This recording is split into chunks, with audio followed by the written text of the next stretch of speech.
Olá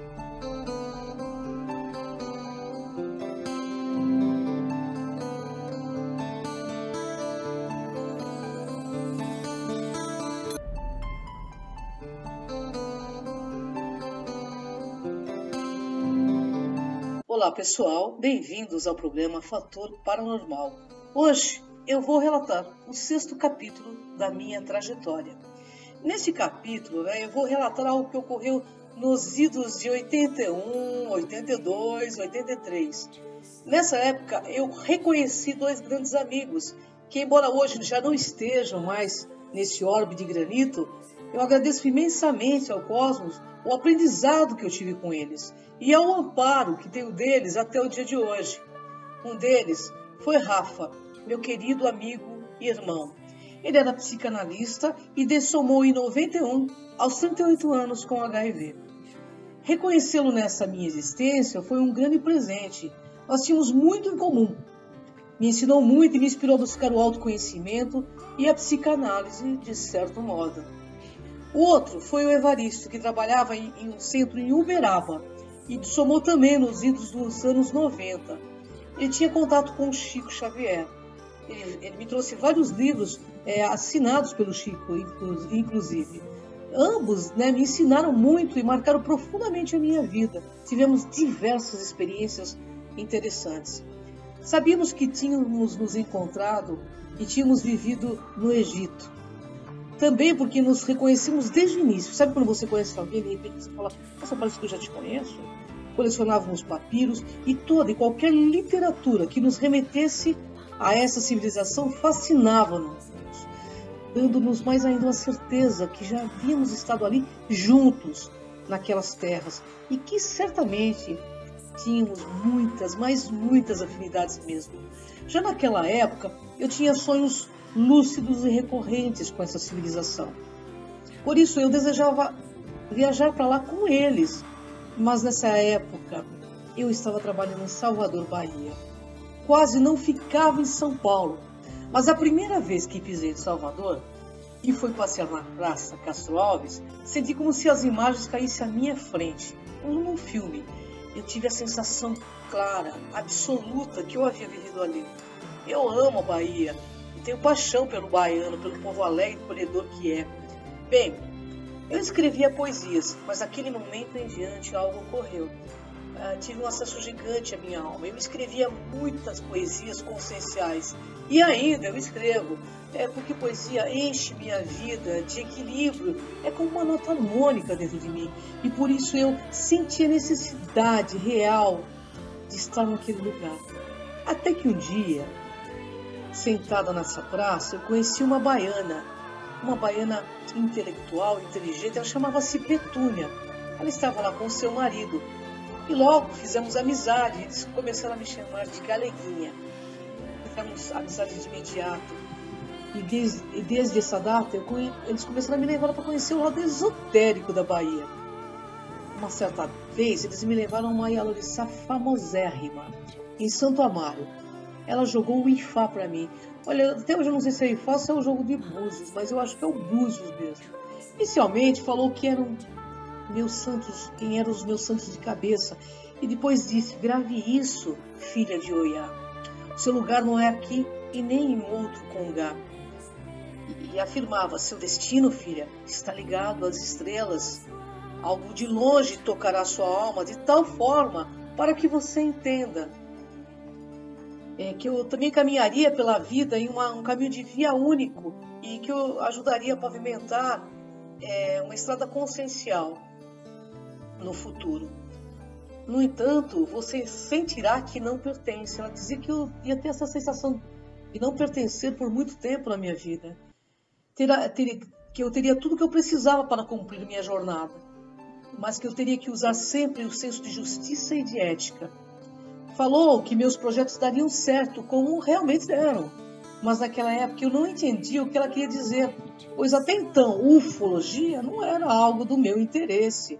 Ficou muito metafórico aquela mensagem naquele momento. Só vim a compreender anos depois, o que ela quis me dizer. Trabalhei pouco antes de 88, até pouco antes de 88, em Salvador. E afirmo categoricamente ela acertou 100% do que disse. Mas com certeza levou alguns anos para compreender o recado dela. Lá também eu conheci Paulinho. Ele era evangélico, mas tinha uma mediunidade assim gigante. Um dia eu estava retornando a São Paulo para ver minha família no feriado. E ele pega minha mão e diz: minha linda, um rapaz jovem, bonito e próximo morrerá de forma violenta. E você receberá essa notícia muito em breve. Ele esfregava as mãos nos olhos, lacrimejando, e dizia: você ficará muito triste. Bem, eu voltei de viagem já com a pulga atrás da orelha, porque o Paulinho toda vez tinha algumas intuições, e quando ele colocava essas intuições, sempre alguma coisa estranha acontecia. E eu recebi notícia, logo que eu voltei, que meu primo havia sido assassinado no banco que ele trabalhava. Ele era gerente do antigo Banerje e tinha sido pego como refém. O vigia reagiu e ele, aos 33 anos, morria com um tiro na cabeça. Dias depois, na casa de minha mãe em São Paulo, tive uma cólica renal gigante. E o Evaristo, meu amigo, veio me ver. Eu suava frio. Ele começou a esfregar a mão e passar em meus rins. De repente, a dor cessou. Uma energia quente tomou conta das minhas costas inteiras. Eu disse: nossa, você me curou? Ele respondeu: não, minha amiga, eu não curo ninguém. Você permitiu e se abriu a receber este alento.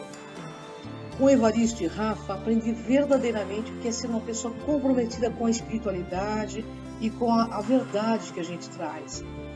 Eles eram simples, embora humanos, nunca arrotaram ares de santidade, De ambos, ganhei no mínimo, pessoal, uns 300 a 400 livros sobre mediunidade: Kardec, Chico Xavier, Blavatsky, Jung, Khalil Gibran, Papos.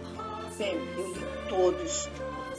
Discutimos sempre sobre esses assuntos, sobre o que tínhamos lido. E claro, isso cada vez mais nos abria a visão do mundo das coisas. E assim, entre estudos com eles, fui vivendo minha adolescência. Participei com eles de tantos eventos de autoconhecimento, cursos de parapsicologia, cursos de cristal, curso de tarô, curso de tudo que vocês podem imaginar. E eu na realidade perdi as contas de quantos cursinhos eu fazia de final de semana quando estava em São Paulo, porque queríamos resposta que nos direcionasse a algo maior. Mas, de novo, meu destino estava quase mudando. Fui trabalhar em Brasília, no Distrito Federal, e assim fiquei em Salvador. Fiquei entre Salvador, São Paulo e Brasília. Até que um dia, voltando de Salvador, com o veículo pela BR-116, uma rodovia mega perigosa, quase saí da estrada ao ver uma pessoa atravessar correndo à frente do meu veículo. Percebi que não era uma pessoa viva, que era um espectro de um ser humano. Mesmo pelos erissários, fiquei com medo gigante, mas eu não parei o carro. Andei uns 2 quilômetros e logo em seguida um acidente havia ocorrido com 2 mortos. Sempre soube que a estrada era um tapete de sangue, respeitava muito os limites da velocidade, mas também sabia que devido aos meus aspectos mediúnicos, eu não devia dar vazão ao medo, porque de certa forma me paralisava ter medo e abria ainda mais as minhas parapercepções, e eu precisava continuar a viagem. Mas em Brasília também conheci o Vale do Amanhecer, da Dona Neva, e foi pela primeira vez que começou a ouvir falar de OVNIs de uma forma quase lúdica. Mas em uma das minhas idas a São Paulo, fui a um evento no AMB que houve lá, e em meio a barracas e livros, conheci um indiano de meia idade. Ele era alto, barbudo, com um turbante branco na cabeça, um olhar profundo. Ele, de repente, pegou em minha mão, eu estava passando por ele, pegou em minha mão e quase me hipnotizou com aqueles olhos negros dele. Só que não entendi o que ele dizia. Ele falava, no meu entender, ele estava falando indiano. Ele soltou minhas mãos logo em seguida e deixou seu olhar registrado até hoje na minha alma, e se foi. Isso, meu amigo Rafa, que estava entretido com livros, veio ao meu encontro e questionou onde eu estava. Não, eu disse a ele, eu estava conversando há pouco com um indiano de turbante na cabeça. Você viu ele? Ele disse, não vi nenhum indiano por aqui. Ele disse que adoraria então conhecê-lo. E assim fomos ao encontro, né, daquele homem pela feira. Mas íamos olhando as barraquinhas que existem nessas feiras esotéricas. E de repente vimos em uma delas alguns quadros com a imagem dele. Disse para o Rafa, ele é o cara. O Rafa me disse, nossa, deve ser algum guru importante da Índia. Ou famoso, sei lá. Fomos então à banca para saber quem era aquele guru, aquele homem. E expliquei para a mulher que eu havia conhecido aquele homem, né? E que mal entendi o que ele falava, que gostaria de apresentá-lo ao meu amigo. A mulher me olhou, perplexa, percebeu minha ingenuidade e com os olhos cheios de água me disse emocionada, não é possível, minha jovem. Este homem é El Morya. E eu, sem entender nada, disse, quem ele é? Ele é senhor do primeiro raio. Eu não sabia nada dessas coisas de raio, de fraternidade branca.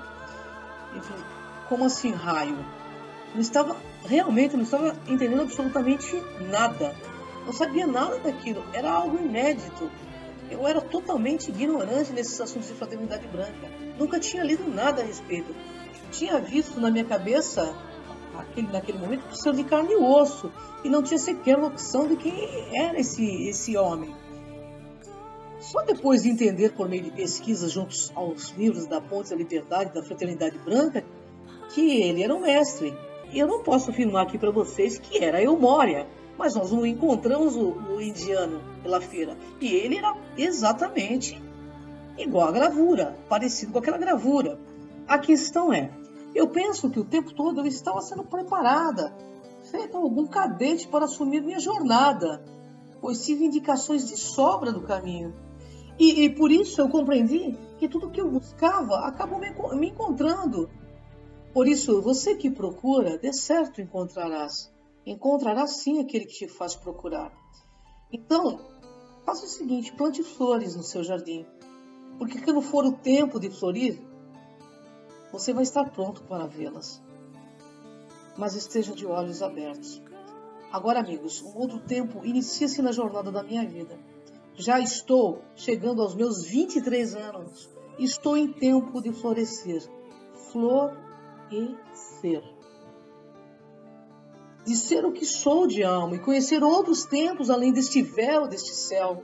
Assim eternizo o tempo, contando a minha história, onde o tempo não derrota as minhas vitórias conscienciais, porque eu sempre fiz o tempo aliado do meu crescimento. Gratidão, pessoal. Até o próximo Fator Paranormal.